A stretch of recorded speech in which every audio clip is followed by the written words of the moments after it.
கூறுகிறேன்.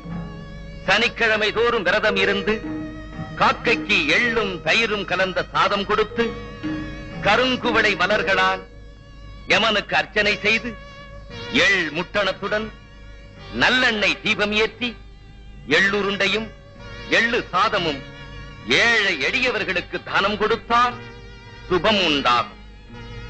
திருநள்ளாற்றில் குடியிருக்கும் நான் என் திசை முடியும் போது ஒவ்வொருவருக்கும் மாபெரும் நன்மைகளை செய்வேன்.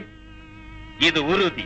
சஞ்சலம் தீர்ப்பாய் சனி பகவானே, சங்கடம் தவிர்ப்பாய் சனி பகவானே. ஈஸ்வரா, சனி கொடுத்தால் எவர் தடுப்பர்?